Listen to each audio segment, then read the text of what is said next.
Good morning दोस्तों, मैं हूँ सलोमी मसीह और आपको इस सुबह के डिवोशन में स्वागत है।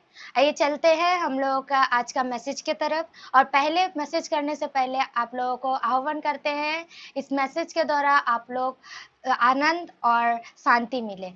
तो आइए पहले चलते हैं। मैसेज के पहले हम लोग पहले मैं बताना चाहती हूँ, क्या आप लोगों के जीवन में एक इंसान या आदमी लोगों के जीवन में कौन सा सिर्फ सबसे महत्वपूर्ण चीज होता है? कौन 3 चीज? साइंस और हम लोग पूरे दुनिया जानते हैं इंसान जीते हैं सिर्फ 3 चीज के लिए। वो क्या है? खाना, रहना और है कपड़ा। और हम लोग ये 3 चीजों के लिए हम लोग मरते हैं, हम लोग मारते हैं और हम लोग इस 3 चीजों के लिए हम लोग बहुत सारे काम भी करते हैं। काम हम लोग इस 3 चीजों के लिए ही करते हैं, है ना? तो आज चलिए हम जानते हैं इस 3 चीजों के कारण ही हम लोग मुसीबत में बहुत सारे टाइम पड़ते हैं और शैतान इस 3 चीजों को कैसे यूज करता है हम लोगों का जीवन में। तो हम लोग पहले देखते हैं, जब यीशु मसीह टेम्पटेशन हुआ था, यीशु मसीह जब परीक्षा में पड़ा था शैतान के द्वारा, तो कौन कौन 3 चीजों के कारण और क्या कैसे वो टेम्पटेशन में पड़ा। आइए चलते हैं मैथ्यू चैप्टर 4 वर्स।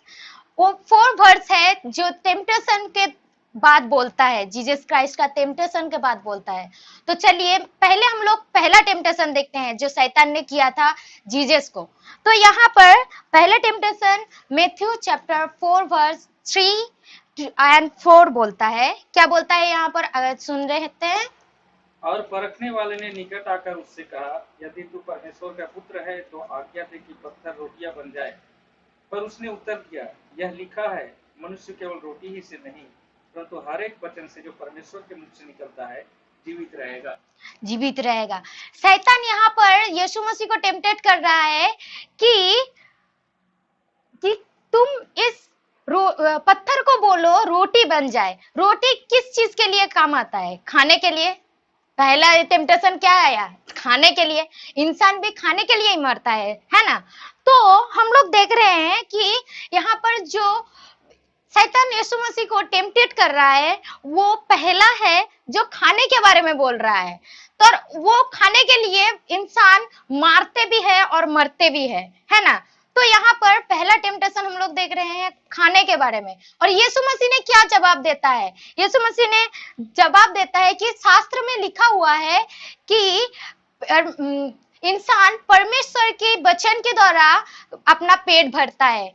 सही है, परमेश्वर के वचन के द्वारा, ना कि रोटी के द्वारा। तो इसको कैसे समझेंगे? तो आइए चलते हैं। जब यीशु मसीह बोला है लिखा हुआ है, तो हम लोगों को परख करना है। हर इंसान परखने के बाद ही उसको विश्वास करता है। ऐसे ही विश्वास करने से अच्छा नहीं है, वो अंधविश्वास होता है। तो हम लोग परख लेते हैं यीशु मसीह जो बोला वो क्या लिखा हुआ है शास्त्र में। तो हम लोग देखते हैं डिटोनॉमी चैप्टर 8 वर्स 3, वहां पर क्या बोलता है? मनुष्य केवल रोटी ही से जीवित नहीं रहता परंतु प्रत्येक उस वचन से जो जीवित रहता है, जो यहोवा के मुख से निकलता है। यहोवा के मुख से निकलता है। तो यहाँ पर प्रूफ हो गया है कि वचन में वो लिखा था, तभी यीशु मसीह ने बोला। तो अगर हम लोग देखें डिटोनॉमी कौन से समय का बारे में बोल रहा है? जब मोसेस ने इजराइल लोगों को मिस्र से कनान देश ले जाने के लिए गया था, तो वहां पर जब खाना खत्म हो गया था तब कहां से खाना मिल रहा था? परमेश्वर के द्वारा ही मिल रहा था, आसमान से। तो परमेश्वर ने खाना उन लोगों को जुगा दिया, है ना? तो हम लोग खाने के बारे में सोचते हैं और हम लोग क्या करते हैं, शैतान के यही बातों में टेम्पटेट होकर चले जाते हैं। और क्या होता है, हम लोग खाने के पीछे दौड़ते हैं और परमेश्वर को भूल जाते हैं। और हम लोग तब भूल जाते हैं कि यीशु मसीह या परमेश्वर हम लोगों का वो कैसे मोजेस लोगों को और इजराइल लोगों को खाना दिया, हम लोग तब भूल जाते हैं। और हम लोग क्या करते हैं, शैतान के बारे में शैतान के बातों के बारे में सोचते हैं और बोलते हैं हाँ सही बात है, कैसे खाना मिलेगा, ये सोचकर हम लोग चले जाते हैं उसके पीछे। तब उसके बाद सेकंड टेम्पटेशन के बारे में बोलते हैं। तो सेकंड टेम्पटेशन क्या बोलता है? अगर हम लोग पढ़े 4 का, फिर से वापस आ जाइए मैथ्यू 4, वहां का 6 और 7 पढ़ते हैं। ने कहा, यदि तू परमेश्वर का पुत्र है तो अपने आप को नीचे गिरा दे, क्योंकि लिखा है, वह तेरे विषय में अपने स्वर्गदूतों को आज्ञा देगा और वे तुझे हाथों हाथ उठा लेंगे, कहीं ऐसा ना हो कि तेरे पैरों में पत्थर से ठेस लगे।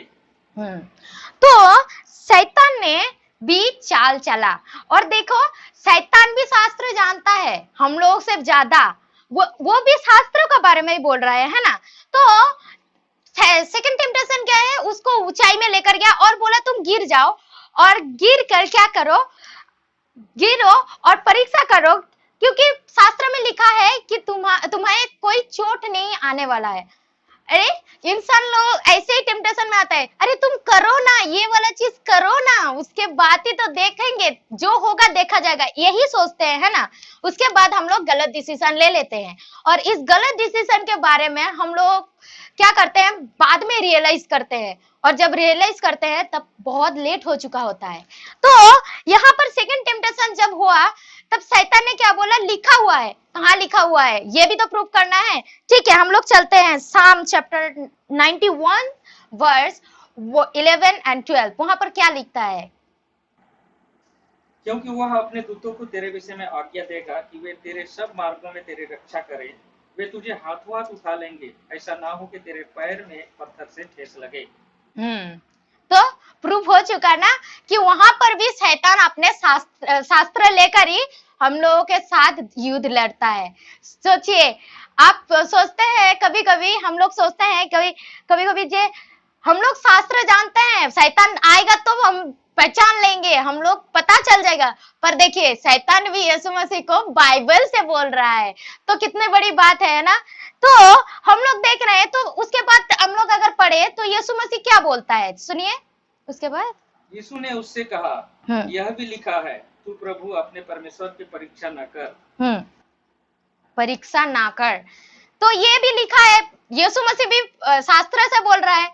चलिए शास्त्र खोलते हैं और पढ़ते हैं, डिटोनॉमी चैप्टर 6 वर्स 16, चलिए देखते हैं क्या बोलता है। तुम अपने परमेश्वर यहोवा की परीक्षा न करना, जैसे कि तुमने मस्सा में की थी। क्या अभी यीशु मसीह भी शास्त्र में सही सही बात बोला है ना। शास्त्र में बहुत चीज लिखा हुआ है, अगर हम लोगों को नहीं पता होता है कि कैसे उसको पढ़ा जाए और कैसे उसको अपने जीवन में अप्लाई करना है, तब शैतान क्या करता है, हम लोगों को भी वैसे ही ट्रैप करता है, क्योंकि वो भी शास्त्र हम लोगों से ज्यादा जानता है, और हम लोग अगर कम जानते हैं तो हम लोगों को वो ट्रैप में फेंकता है। अभी हम लोगों का थर्ड और लास्ट टेम्पटेशन यीशु मसीह को क्या किया, देखते हैं, चलिए हम लोग पढ़ते हैं। उसके बाद फिर शैतान ने उसे एक बहुत ऊंचे पर्वत पर ले गया और संसार के सारे राज और वैभव को दिखाकर उसने कहा, यदि तू गिरकर मुझे दंडवत करे तो मैं यह सब कुछ तुझे दे दूंगा। ये सब कुछ अभी क्या कर रहा है यीशु मसीह को शैतान, अभी ऊंचे जगह ले जाकर पूरा दुनिया देखा कर बोल रहा है, तुम मुझे एक बार दंडवत करो और मैं तुम्हें सब दे दूंगा। क्या वो सब उसका था? और एक बात जब बोलता है दंडवत करूंगा, हर इंसान दुनिया को राज करने के लिए ही लगा रहता है, हाँ मैं राज करूंगा, यही सपना सब लोगों का होता है, हर इंसान का, और यही सपना सच करने के लिए बहुत सारे लोग बहुत कुछ करते हैं जो गलत होता है। वैसे ही और उकसाता कौन है? शैतान। अच्छा शैतान कौन है वो, इसको हम लोग देख लेते हैं। तो हम लोग देखते हैं कि रेवलेशन चैप्टर 12 वर्स 7 to 9, वहां पर क्या बोलता है, शैतान कौन है? फिर स्वर्ग में युद्ध हुआ, मिकाएल और उसके दूत अजगर से लड़े, अजगर और उसके दूत भी लड़े परंतु प्रबल न हुए, और फिर उन्हें स्वर्ग में स्थान न मिला। तब वह बड़ा अजगर जो नीचे गिरा दिया गया, अर्थात वही पुराना सांप जो इब्लीस और शैतान कहलाता है और जो संपूर्ण संसार को भरमाता है, वह पृथ्वी पर नीचे गिरा दिया गया और उसके साथ उसके दूत भी गिरा दिए गए। तो वहां पर एक जगह सांप लिखा हुआ है ना, सांप, फिर से पढ़िएगा तो भी मिलेगा, सांप लिखा हुआ है जिसको स्वर्ग से नीचे गिरा गया। और अगर हम लोग देखे तो यीशु मसीह के पास कौन आया था? शैतान कौन सा रूप लेकर आया था? सांप रूप, है ना। हम लोग जो लोग बाइबल अच्छे से जानते हैं, वो टेम्पटेशन के समय में यीशु मसीह के पास कौन सा रूप लेकर आया था वो भी हम लोग जानते हैं, सांप। तो वो रूप हम लोगों को अगर हम लोग अच्छे से देखें तो यही सांप के रूप में और एक जगह भी गया सेम टेम्पटेशन लेकर। देखिए ये तीन चीज, एक है खाना, उसके बाद क्या किया, उसको टेस्ट किया, 2 नंबर, उसके बाद टेस्ट किया, और उसके बाद क्या किया, उसको झुकने में मजबूर किया। हाँ, तो हम लोग अगर जेनेसिस में चले जाते हैं, जेनेसिस चैप्टर 3 में, वहां पर भी कौन सा चीज को लेकर हवा के पास आया था, कौन सा टेम्पटेशन था, अगर हम लोग देखें, आपको याद रखना है कि कौन सा टेम्पटेशन फर्स्ट आया था और कौन तीन चीज मैं बोलने जा रही हूं। एक है खाना, और एक है टेस्ट करना परमेश्वर को, और एक है शैतान के आगे झुकना। ये तीन चीज याद करके रखिए, ठीक है। तो हम लोग चलते हैं जेनेसिस चैप्टर 3 में। यहोवा परमेश्वर ने जितने बनैले पशु बनाए थे उन सब में सर्प धूर्त था, और उसने स्त्री से कहा, क्या परमेश्वर ने सचमुच कहा है कि तुम इस वाटिका के किसी भी वृक्ष में से न खाना? तो शैतान ने कौन सा क्वेश्चन किया था, फिर से अगर हम लोग सुनते हैं शैतान ने कौन सा क्वेश्चन किया था, तो हम लोग पढ़ते हैं कि शैतान ने क्वेश्चन किया, क्या इस जगह का कोई भी फल खा सकते हैं? खाना आया ना, खाना। तो हम लोग अगर देखें तो वहां पर भी खाना लेकर ही टेम्पटेशन हुआ। तो हम लोग सोचते हैं अरे हाँ, तो यही सही है कि हवा के पास भी वो क्या लेकर गया, खाना के बारे में, वो उसको भी टेम्पटेशन किया खाने के बारे में। देखिए मैच हुआ। अभी देखिए हम लोग टेस्ट के बारे में बोलेंगे, ठीक है। परमेश्वर को टेस्ट किया, जब हवा ने उस फल को देखा और सोचने लगा हाँ ये तो बहुत अच्छा है, हम लोगों को तो पाना चाहिए। अगर पढ़ते हैं तो क्या बोलता है वहां पर, स्त्री ने सर्प से कहा, वाटिका के वृक्षों के फल को तो हम खा सकते हैं, परंतु उस वृक्ष के फल में से जो वाटिका के बीचों बीच में है, परमेश्वर ने कहा कि न तू उसमें से खाना और न उसे छूना, नहीं तो मर जाओगे। तब सर्प ने स्त्री से कहा, तुम निश्चय न मरोगे। परमेश्वर तो जानता है कि जिस दिन तुम उसमें से खाओगे तुम्हारी आंखें खुल जाएगी और तुम भले और बुरे का ज्ञान पाकर परमेश्वर के समान हो जाओगे। जब स्त्री ने देखा कि उस वृक्ष का फल खाने के लिए अच्छा, आंखों के लिए लुभावना तथा बुद्धिमान बनाने के लिए चाहने योग्य है, तो उसने उसका फल तोड़कर खाया और साथ ही साथ अपने पति को भी दिया और उसने भी खाया। ओके।